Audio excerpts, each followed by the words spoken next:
I'm sitting in Dr. Patterson's office at Seattle Children's Hospital when my phone rings. It's my mother. I almost don't answer because I know what she's calling about, and I don't have the emotional capacity for it right now. But I answer anyway, because hope is a terrible thing that refuses to die even when it should. "Sweetheart," Mom says, her voice bright and cheerful. "I'm at the florist with Madison, and we're looking at centerpieces. She can't decide between the garden roses or the peonies. What do you think?" I look at my son. Ethan is 5 years old, asleep in the hospital bed, his small body connected to machines that beep and hum. He has acute lymphoblastic leukemia, and we're out of standard treatment options. Dr. Patterson just finished explaining that there's an experimental treatment available at a research facility in Boston. It's showing remarkable results. 87% success rate for cases like Ethan's. It costs $85,000, and our insurance won't cover experimental treatments. "Mom," I say, my voice flat. "I don't care about Madison's centerpieces." "Oh, don't be like that, Jessica. This is your sister's wedding, the biggest day of her life. You could at least pretend to be excited for her. The biggest day of her life." I repeat the words like they're in a foreign language. "Mom, Ethan might die." "Don't say that. Don't even think it. The doctors are doing everything they can." "They are, but there's a treatment, an experimental one in Boston. It could save his life." There's a pause. "How much?" $85,000. The pause is longer this time. "Jessica, that's a lot of money." "I know. That's why I'm calling. You and Dad helped Madison with her down payment. You're paying for her wedding. I'm not asking for a gift. I'm asking for a loan. I'll pay you back. Every cent. I'll take a second job. I'll sell the house. Whatever it takes. Honey, Madison's wedding is in 3 months. We've already committed to so much. The venue alone was $40,000. And the dress, and the catering, and—" "Mom." I cut her off. "Madison's wedding or Ethan's life, that's what you're saying right now." "That's not fair. You're being dramatic. I'm sure there are payment plans or fundraising options." "I've started a GoFundMe. I've applied for every grant. I've talked to social workers about payment plans. We're still $60,000 short, and we need to make a decision in the next 2 weeks or we lose the spot in the trial." "What about Daniel's parents? Can they help?" "Daniel. My ex-husband, who left 2 years ago when Ethan was diagnosed because he couldn't handle the stress. Who pays child support when he remembers and sees his son once a month, if that. Whose parents haven't spoken to me since the divorce. No, Mom, they can't help. I'm asking you and Dad. Please, I'm begging you. Ethan is your grandson." "Of course he is. We love him so much." "But Jessica, we've already spent so much on Madison's wedding. The budget is tapped out. We've been planning this for a year." Something inside me goes very cold and very quiet. "How much have you spent on the wedding?" "I don't see how that's relevant." "How much, Mom?" She sighs. "Total? Probably around $230,000. $230,000 for one day. For flowers and centerpieces and a designer dress and a venue with crystal chandeliers and a 12-piece band. For Madison's dream wedding, her perfect day, her fairy tale. You have $230,000 for a party," I say slowly.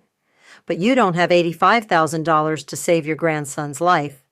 "It's not that simple, Jessica. Most of that money is already spent. We can't just get it back. And Madison has been planning this for so long, we can't disappoint her."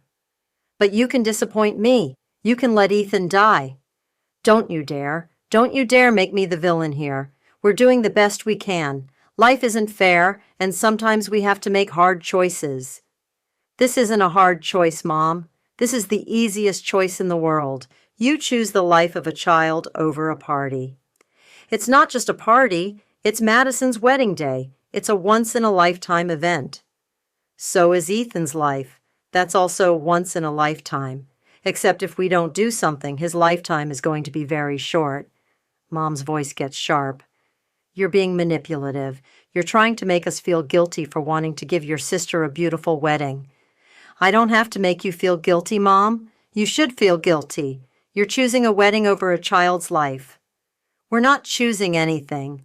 We're just not in a position to help right now. I'm sorry, Jessica. I really am.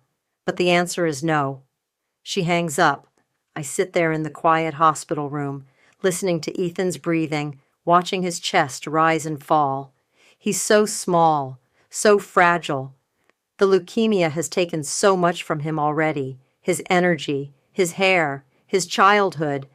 But he's still fighting, still holding on, still believing that everything will be okay, because that's what 5-year-olds do.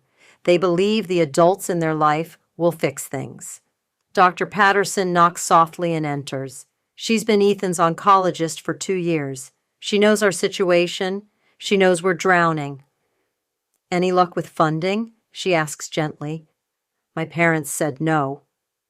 Dr. Patterson's expression tightens. I'm sorry. They spent $230,000 on my sister's wedding, but they don't have $85,000 to save Ethan. She doesn't say anything. What is there to say? Some things are so morally bankrupt that words fail. How long do we have? I ask. To decide on the trial? 2 weeks. But Jessica, even without the trial, we're not giving up.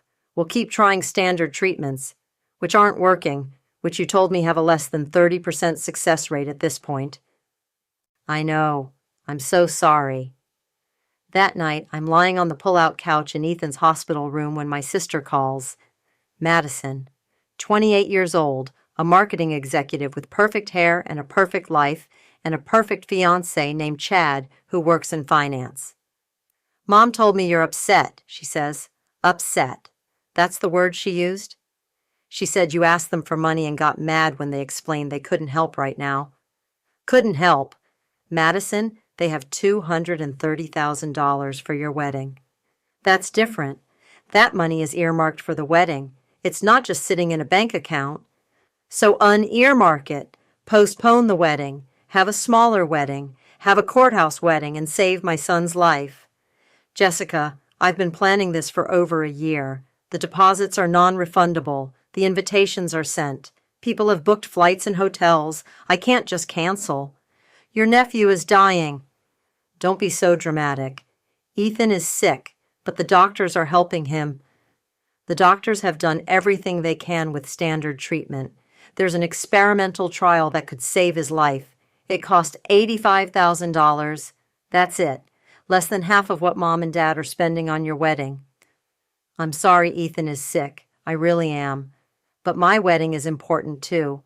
It's not fair to ask me to sacrifice the most important day of my life. The most important day of your life is more important than my son's actual life? That's not what I said. Stop twisting my words. Then what are you saying, Madison? I'm saying that this is my wedding. I've dreamed about it since I was a little girl. Every detail is perfect. Mom and Dad have been so generous, and I'm not going to ask them to destroy their finances and ruin my wedding just because you're having a hard time. A hard time. My 5-year-old has cancer. That's not a hard time. That's a nightmare. I know, and I feel terrible for you, but there have to be other options, government programs or charity organizations or something. Why is it my responsibility to fix this? It's not your responsibility. It's your choice. You can choose to help save your nephew, or you can choose to have an expensive party. It's not just a party, her voice rises. Why does everyone keep calling it a party? It's my wedding day. It's the day I marry the man I love in front of everyone we care about. It matters. Ethan matters more. To you, maybe, but he's your son, not mine. I'm not going to put my entire life on hold because of your problems. I hang up on her. For the next week, I barely sleep. I work 12-hour shifts at the elementary school where I teach, then spend nights at the hospital with Ethan. I update the GoFundMe constantly. I share it on every social media platform. I email everyone I've ever met. I call distant relatives and old friends and acquaintances from high school. The GoFundMe reaches $40,000. It's incredible. It's generous. It's not enough. My brother calls on day 9, Marcus. The middle child, always the mediator, always trying to keep the peace. Jess, Mom is really upset. She says you're not talking to her. She chose Madison's wedding over Ethan's life. What do you want me to say to her? It's not that simple. Yes, Marcus, it really is that simple. It's the simplest thing in the world. A child's life is more important than a party. I know you're scared. I know this is terrible, but you can't blame Mom and Dad for having already committed their money. They didn't know Ethan would need this treatment. They know now. They could help now. They're choosing not to. Have you thought about a loan? I could help you apply. I've applied for every loan I qualify for. I'm a teacher, Marcus. I make $48,000 a year. I'm a single mother with medical debt. No bank is going to give me $85,000. What about Daniel?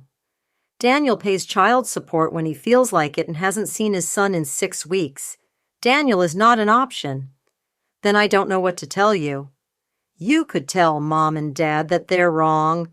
You could tell Madison to postpone her wedding. You could take a stand instead of playing neutral. I can't afford to alienate the whole family, Jess. I have my own kids to think about. And I have mine. The difference is I'm actually fighting for him. I hang up on him, too. On day 10, I'm in the hospital cafeteria, drinking terrible coffee and staring at my phone when a woman sits down across from me. She's probably in her 60s, well-dressed, with kind eyes. "You're Ethan's mom," she says. "Do I know you?" "No, but I've seen your GoFundMe. I'm a nurse here.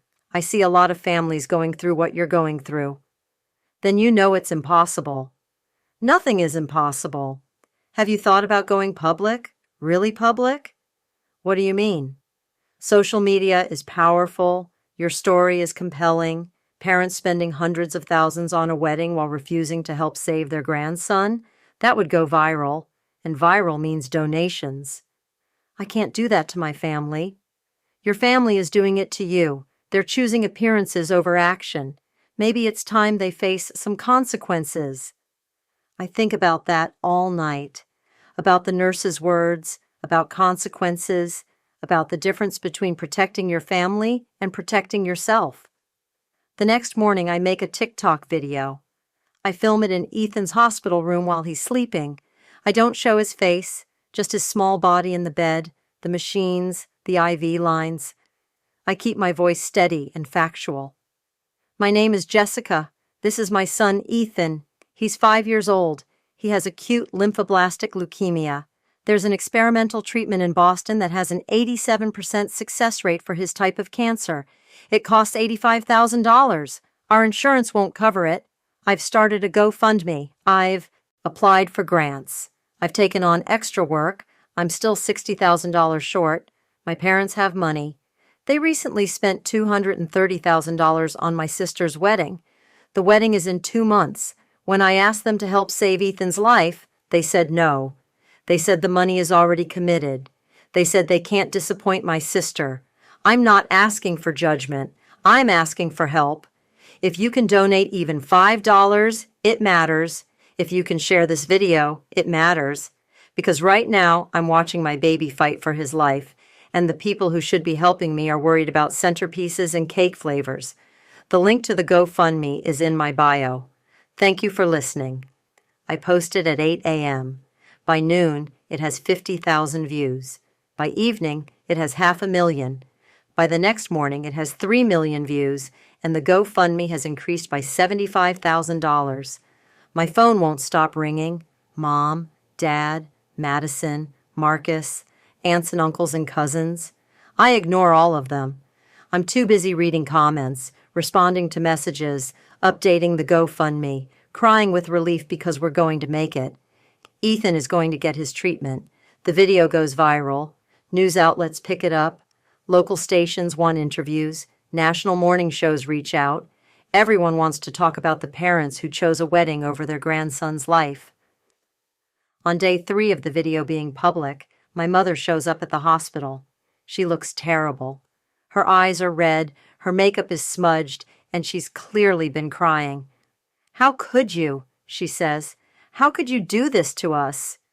"Do what, Mom? Tell the truth?" "You made us look like monsters. People are calling the house. They're sending hate mail. Your father had to take time off work because someone showed up at his office to yell at him. Madison's fiancé's family is talking about canceling the wedding." "Good. Maybe they should." "You've ruined everything. You've destroyed this family over money." "Over Ethan's life. Not over money. Over the life of your grandson." "We were going to help," she says, and her voice cracks. "Eventually. We were trying to figure something out, but you didn't give us a chance. You just went nuclear and destroyed our reputation." "You had 12 days. I gave you 12 days to figure something out. You said no. You said you'd already committed the money to Madison's wedding. You made your choice." "We didn't make a choice. We were trying to handle an impossible situation." "It's not impossible, Mom. It's simple. Ethan or the wedding, life or party. You chose party. I made sure the world knows what kind of people make that choice." "Jessica, please, take down the video. Make a new post explaining that it was a misunderstanding. Say we're helping now. We'll write you a check. Just please stop this." I look at her for a long moment. "You'll write me a check?" "Yes, whatever you need. 85,000. We'll figure it out." "You'll figure it out now.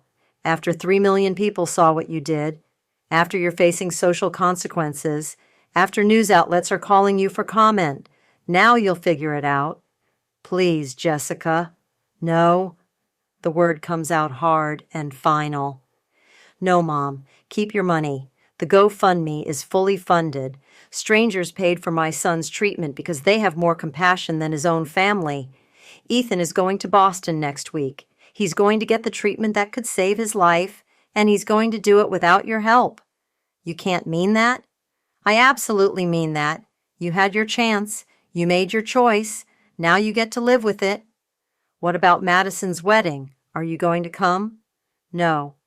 "Jessica, she's your sister. She chose her party over my son. Why would I celebrate that?" Mom starts crying harder. "You're tearing this family apart." "No, Mom, you already did that. I just made sure everyone could see it." She leaves. I feel nothing. No guilt, no satisfaction, just a vast emptiness where my family used to be. The GoFundMe reaches $120,000 by the end of the week. Enough for the treatment, travel, accommodation, and follow-up care. The outpouring of support is overwhelming. Messages from cancer survivors, from parents who've been in similar situations, from people who just want to help, and messages from people who've dealt with toxic families, who understand what it's like to be the scapegoat, who know what it means to finally stand up. Dr. Patterson helps coordinate everything with the Boston facility. We have appointments, a treatment plan, a real chance. Ethan is excited. He thinks we're going on an adventure. "Will there be airplanes?" he asks. "Yes, buddy. We're flying to Boston." "Cool. Can I have the window seat?" "Absolutely." He's too young to understand what's really happening, too innocent to know that his family chose a party over his life, too trusting to realize that not everyone loves him the way they should. I'm going to protect that innocence as long as I can. 2 days before we leave for Boston, Madison shows up at my apartment. She's not crying. She's angry. "You ruined my wedding," she says without preamble. "Hi, Madison. Nice to see you, too." Chad's parents are talking about pulling their financial contribution. Half the guests have sent messages asking if the story is true. My boss saw the video. Do you know how humiliating this is? Do you know what's humiliating? Begging your family to save your child's life and being told a party is more important. It's not a party, it's my wedding. Madison, I don't care. I really genuinely don't care about your wedding anymore. You're my sister. And Ethan is your nephew. When's the last time you came to visit him in the hospital?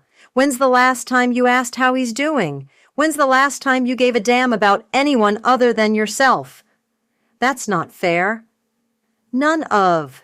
This is fair. What's not fair is that my 5-year-old has cancer. What's not fair is that I had to beg strangers on the internet to save his life. What's not fair is that my own family cared more about appearances than action. I can't believe you're not even sorry. Sorry for what? For fighting for my son? For telling the truth? For surviving? For destroying everything. I didn't destroy anything, Madison. It was already broken. I just stopped pretending it wasn't. Madison leaves without saying goodbye. I watch her car pull away from my apartment complex and feel nothing. No sadness, no regret, just a profound sense of relief that I don't have to pretend anymore. The next day, my father calls. Not Mom, not Marcus, but Dad. He's been silent through most of this, letting Mom handle the family drama like he always does. But his voice on the phone is different. Quiet. Defeated. Jessica, I need you to understand something. What's that, Dad? Your mother and I, we thought we were doing the right thing. Madison had been planning this wedding for so long. We'd already made commitments. We didn't think... He stops, clears his throat. We didn't think it would come to this. You didn't think I'd actually let you choose a party over Ethan's life? We didn't think we were choosing. We thought you'd find another way. Government assistance, payment plans, something. We didn't think it was our responsibility to fix everything. It's not about responsibility, Dad. It's about priorities. It's about looking at your dying grandson and deciding if he matters more than flowers and cake. He matters. Of course he matters. Then why didn't you help? The silence stretches so long I think he's hung up. Then, because your mother loves Madison more than she loves you, and I've spent 30 years pretending I don't see it. I sit down hard on my couch. What? You were always the independent one, the strong one. You didn't need us the way Madison did. At least that's what your mother told herself. And me? Madison needs help with everything. Her down payment, her car, her wedding. You handled your own college, your own wedding, your own life. So when you actually needed us, your mother couldn't process it. It didn't fit the narrative. So she just said no. She said no because saying yes would mean admitting that she's been treating you differently your entire life, that she's failed you.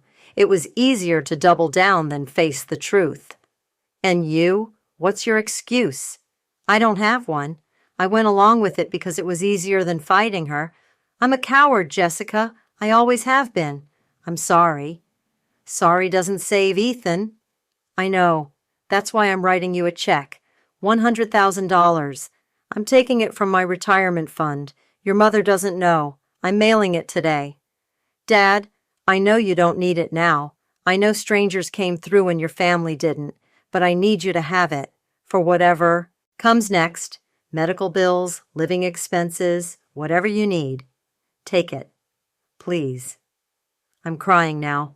Quiet tears that won't stop. Okay. And Jessica, I'm not coming to Madison's wedding. I'm coming to Boston to be with you and Ethan, if you'll have me. You'd choose us over the wedding? I should have chosen you from the beginning. Better late than never, right? Yeah, Dad, better late than never. We fly to Boston 5 days later. Me, Ethan, and surprisingly, my father. He books his own ticket, his own hotel room, and shows up at the airport with a stuffed dinosaur for Ethan and dark circles under his eyes that suggest he's been sleeping as badly as I have. Grandpa! Ethan's energy is low, but his enthusiasm is real. Are you coming with us? I sure am, buddy. Someone's got to make sure you get the window seat. The flight is uneventful. Ethan sleeps most of the way, his head on my lap. Dad sits across the aisle reading the same magazine page for 40 minutes without turning it. When we land, he helps with the luggage, flags down a taxi, and doesn't say a word about the fact that he's probably never coming home to his marriage. The research facility is state-of-the-art, clean, bright, with walls painted in cheerful colors and a waiting room full of toys. Dr. Sarah Kim, who heads the trial, meets us personally. She's young, probably early 40s, with warm eyes and the kind of confidence that comes from saving lives.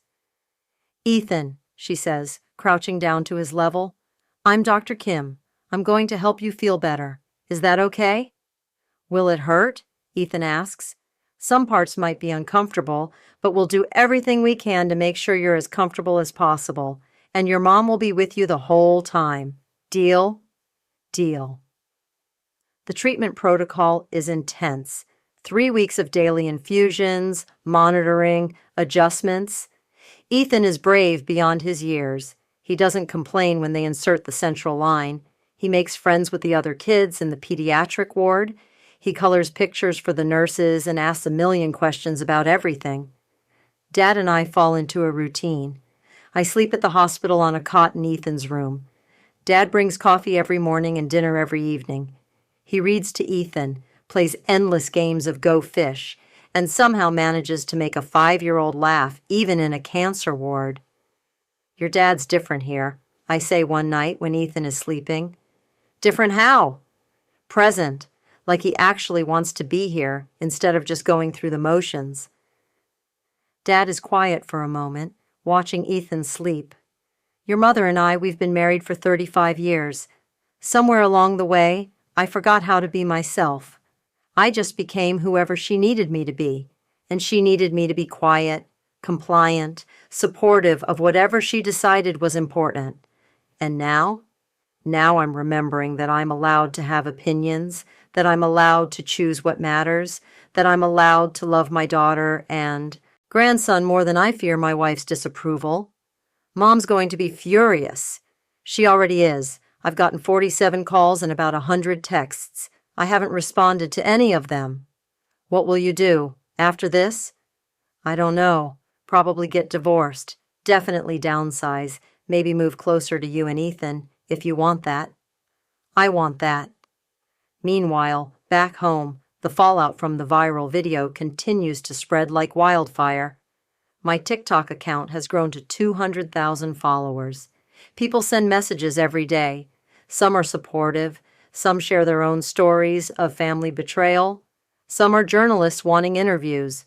I do 3 interviews, one with a local Boston news station, one with a national morning show via Zoom, one with a podcast that specializes in family dysfunction stories.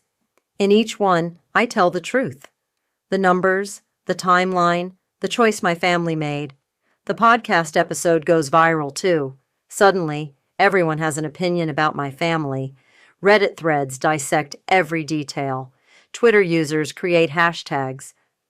Team Jessica and Team Madison trend for 3 days, though Team Jessica is winning by a significant margin. My cousin Emma, who I haven't spoken to in years, reaches out. "I always knew your parents played favorites, but I didn't know it was this bad. I'm so sorry. I donated to the GoFundMe. I'm rooting for Ethan." My high school best friend Sarah sends a long message. "I remember when you got engaged and your mom said they couldn't help with the wedding. I thought it was weird because they'd just bought Madison a new car. Now it makes sense. I'm sorry I didn't say anything then. Even my ex-husband's sister contacts me. Daniel is an ass, but you didn't deserve this from your family. If you need anything, let me know." The support is overwhelming. Strangers become friends. Acquaintances become supporters. The world, it turns out, has strong feelings about parents who value weddings over children's lives. Madison's wedding approaches. According to the family group chat that I'm still technically part of but have muted, things are falling apart. Chad's parents reduced their contribution by half. Several guests canceled. The venue is demanding full payment up front instead of the payment plan they'd agreed to. The photographer quit after receiving hate mail. Marcus texts me privately. "Madison is having a breakdown. Mom is having a breakdown. The whole thing is a disaster. Are you happy now?" I stare at the message for a long time before responding. Is Ethan still alive? Then yes, I'm happy. He doesn't respond. Ethan's treatment is working. After week 2, his blood counts start improving. His energy returns. His appetite comes back. Dr. Kim is cautiously optimistic. "The cancer is responding beautifully," she says during week 3. I've seen this pattern before. If it continues, we're looking at remission. I cry. Dad cries. Ethan, oblivious to the significance, asks if this means he can have ice cream. You can have all the ice cream, I tell him. Madison's wedding day arrives. I'm in Boston, sitting in a hospital cafeteria with Dad, eating terrible scrambled eggs while Ethan has his final infusion upstairs. My phone is off. I don't want to know how the wedding went. I don't want pictures or updates or guilt trips. But Dad's phone isn't off. He gets a text from Mom at what would be mid-ceremony. "It's your mother," he says, his face pale. "Madison called off the wedding." "What?" "This morning. Apparently Chad told her last night that he couldn't marry someone who valued a party over a child's life. That seeing how she handled this situation made him realize they weren't compatible. He left." "Oh my God. Your mother is hysterical. She's blaming you. She says you destroyed Madison's life." "I didn't destroy anything. I told the truth. If the truth destroyed her wedding, maybe it wasn't a very solid foundation." Dad shows me the text. It's long, rambling, full of accusations and blame. Every problem is my fault. The canceled wedding, the lost deposits, the family shame, the social fallout, all because I couldn't keep quiet, all because I had to make everything about me and Ethan. I read it twice and then hand the phone back. "Block her." "What?" "Block her number. You don't need this. You chose to be here. You chose us. Don't let her pull you back into the guilt." "She's my wife." "She's your soon-to-be ex-wife." "Block her, Dad. Choose yourself." He stares at his phone for a long moment. Then he blocks her number. "That felt good," he says, surprised. "Freedom usually does." After the treatment protocol is complete, we stay in Boston for follow-up appointments and monitoring. The prognosis is excellent, 92% probability of long-term remission based on how well Ethan responded. We're not out of the woods yet, but we can see the edge of the forest. Dr. Kim shakes my hand on our last day at the facility. "You fought for him. A lot of parents give up when insurance says no. You didn't." "I didn't have a choice." "You always have a choice. You chose to fight. That matters." We fly home 4 weeks after we left. Ethan is tired but happy. Dad is quieter but lighter somehow, like he's shed a weight he's been carrying for decades. I'm exhausted but hopeful for the first time in months. My apartment feels different when we get back. Smaller, emptier, but also safer. My space, my rules, my life. Dad helps us settle in, then heads to a hotel. I need to figure some things out, find an apartment, file for divorce. But I'll be around, okay? Every weekend, whenever you need me. "Okay, Dad. Thank you for coming to Boston. Thank you for letting me." The next few weeks are adjustment. Ethan starts feeling well enough to go outside, to play, to act like a kid again. I go back to work part-time. Dad finds a small condo 15 minutes from my apartment and officially files for divorce. Mom tries to reach me through various family members. Aunt Karen calls, Uncle Steve emails, Cousin Jennifer sends a Facebook message, all with the same basic message: Mom is devastated, Madison is depressed, the family is fractured, and it's all my fault. I don't respond to any of them. 6 weeks after we get back from Boston, Madison shows up at my apartment. She looks terrible. No makeup, hair in a messy bun, wearing sweatpants and a college hoodie I recognize from 10 years ago. "Can I come in?" she asks. I consider saying no, but curiosity wins. "Fine." We sit in my living room. Ethan is at Dad's place for the afternoon. Madison looks around at my modest apartment, my secondhand furniture, my life that's so different from hers. "Chad left me," she says finally. I heard. He said I was selfish, that I only cared about appearances, that watching me choose a wedding over Ethan's life showed him who I really am. He's not wrong. I know. She starts crying, not delicate tears, but ugly, desperate sobs. I know, okay. I know I was horrible. I know I chose wrong. I know I'm a terrible person. What do you want from me, Madison? Forgiveness? Absolution? Permission to feel better about yourself? I want to understand how you could do it, how you could destroy everything. I didn't destroy everything. You all did that yourselves. I just stopped protecting you from the consequences of your choices. Mom and Dad are getting divorced because of you. No, they're getting divorced because Dad finally chose to have a spine, because he realized that going along with Mom's favoritism was destroying our family. Favoritism? You think Mom favored me? I laugh, and it's not a kind sound. Madison, she spent $230,000 on your wedding. She paid for your down payment. She bought you 3 cars. She's bailed you out of every problem you've ever had. Meanwhile, she told me she couldn't afford to help me save my son's life. Yes, I think she favored you. She loves us both. She loves you more. She always has, and you know it. Madison is quiet for a long moment. I didn't ask for that. No, you just benefited from it. And when it came time to sacrifice even a little bit of that benefit to save a child's life, you chose the benefit. The wedding was important to me. And Ethan's life was important to me. One of those things is more important than the other. If you can't see which one, then we have nothing else to talk about. I'm trying to apologize. No, you're trying to make yourself feel better. There's a difference. I'm sorry. She's crying harder now. I'm sorry I was selfish. I'm sorry I didn't help. I'm sorry I made it about me instead of about Ethan. I'm sorry for all of it. Okay. Okay, that's it? What do you want me to say, Madison? That I forgive you? That we can go back to being sisters? That Ethan and I will show up for Christmas and pretend none of this happened? I want us to be a family again.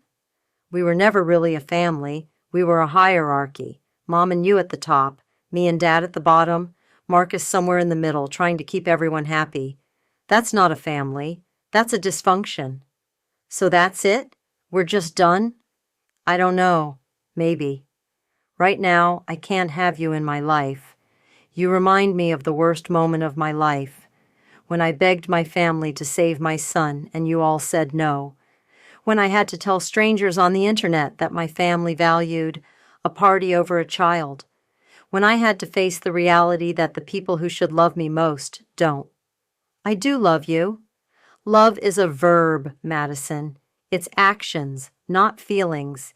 You didn't love me when it counted. You loved yourself more. She leaves eventually. I don't watch her go. I'm too tired to care. 3 months after Boston, Ethan is officially in remission. The cancer is undetectable. His hair is growing back. His energy is normal.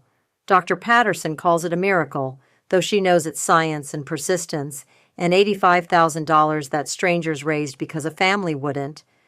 We have a small celebration, me, Ethan, Dad, and a few friends from work. No extended family, no Mom, no Madison, no Marcus. Just the people who showed up when it mattered. Dad brings a cake that says, Ethan the Brave, with a dinosaur on it. Ethan blows out the candles and wishes for a puppy, which I've already decided he's getting for his 6th birthday next month. Mommy, he says later when I'm tucking him into bed. Why don't we see Grandma anymore? It's the question I've been dreading. Grandma and I had a disagreement. About what? About what's important, about priorities. Am I important? You're the most important thing in the world to me. More important than parties? More important than anything. That's good, he yawns, because I love you. I love you too, baby, so much. After he falls asleep, I sit on my couch with a glass of wine and scroll through my phone. The TikTok video has 10 million views now. The comments are still coming in. Stories of people who cut off toxic families. Stories of people who wish they had. Stories of people fighting for their kids against impossible odds. I get a message from a username I don't recognize. Hi, Jessica. You don't know me, but I'm a single mom with a daughter who has a rare disease. Insurance denied treatment. I saw your video. I started my own TikTok and GoFundMe. I raised enough for her treatment in 5 days. She's going to be okay. Thank you for showing me it was possible. Thank you for being brave enough to tell your story. I cry reading it. Good tears this time. My phone rings. It's Mom. She's called 17 times in the last month. I've ignored all of them, but something makes me answer this time. Jessica. Her voice is small, broken. Please talk to me. I'm listening. I was wrong about everything. Madison's wedding, the money, the priorities. I was wrong and I'm sorry. Okay. Is that all you're going to say? What do you want me to say, Mom? I want you to forgive me. I want us to be a family again. We can't go back. You know that, right? We can't pretend this didn't happen. I know, but maybe we can move forward. Maybe I can do better. Maybe, but that's going to take time. Years, probably. And therapy. Lots of therapy. I'm in therapy now. Dr. Richards. She's helping me see patterns I couldn't see before. That's good, Mom. I'm glad. Can I see Ethan? I miss him. Eventually, when I'm ready, when I trust that you won't hurt him the way you hurt me. I never meant to hurt you. But you did, and intent doesn't erase impact. I know. I'm so sorry, Jessica. I know. I'll call you when I'm ready. Don't push. Okay. We hang up. I don't know if I'll ever fully forgive her. I don't know if we'll ever have a real relationship. But at least she's trying. That's more than Madison is doing, more than Marcus did. Dad stops by the next morning with coffee and bagels. He's been doing this every Saturday. Our ritual. Mom called me, I tell him. She wants to see Ethan. What did you say? Eventually, maybe. That's generous of you. Or stupid. No, it's hope. Hope that people can change. That's not stupid. That's brave. I'm not brave. I'm just tired of being angry. Those aren't mutually exclusive. 6 months after Boston, I'm sitting in my classroom during lunch when I get an email. It's from a publisher. They want to talk about a book deal. My story, the viral video, the battle for Ethan's life, the family dysfunction, the strangers who saved us. I think about it for exactly 10 minutes. Then I call the number in the email. Yes, I say. I want to tell the story. The book takes 8 months to write. It's therapeutic. It's exhausting. It's necessary. I include everything. The numbers, the conversations, the refusals, the TikTok video, the GoFundMe, the trip to Boston, Dad's transformation, Madison's canceled wedding, the slow, painful process of rebuilding a life after your family implodes. I change all the names except mine and Ethan's. I want people to know it's real, that we're real, that this happened. The publisher wants to call it the $230,000 choice. I love it. Ethan is 6 now, still in remission, still thriving, still asking a million questions and making friends everywhere he goes. He knows his story. He knows what happened. He knows that sometimes families make bad choices and strangers make good ones. Mommy, he asks one day, are you mad at Grandma and Aunt Madison?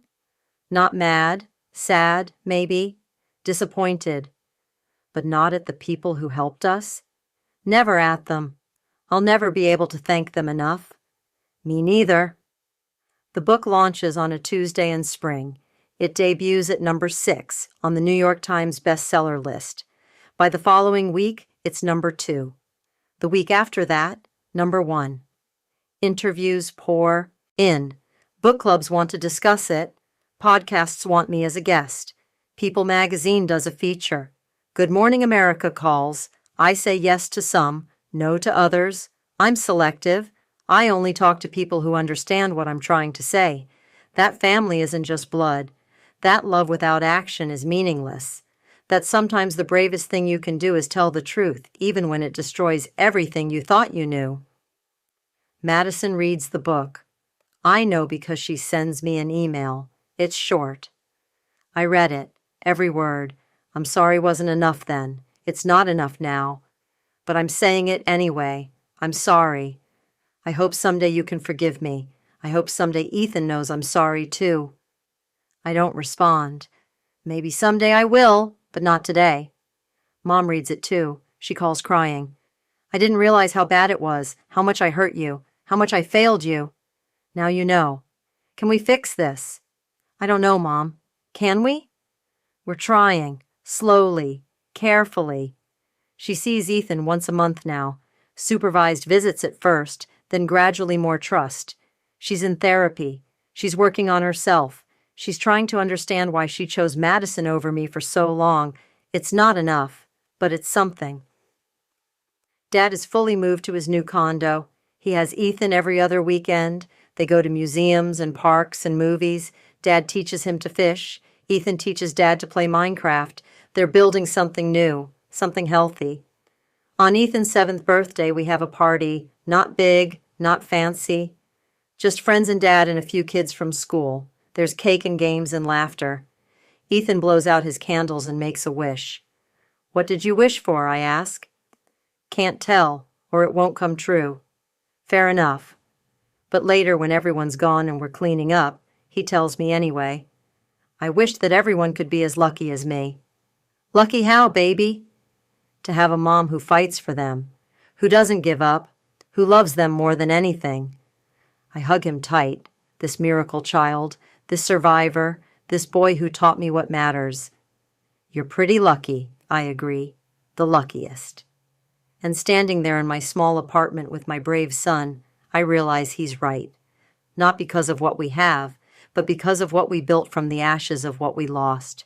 We're lucky, not despite everything that happened, but because of it, because sometimes you have to lose your family to find out what family really means.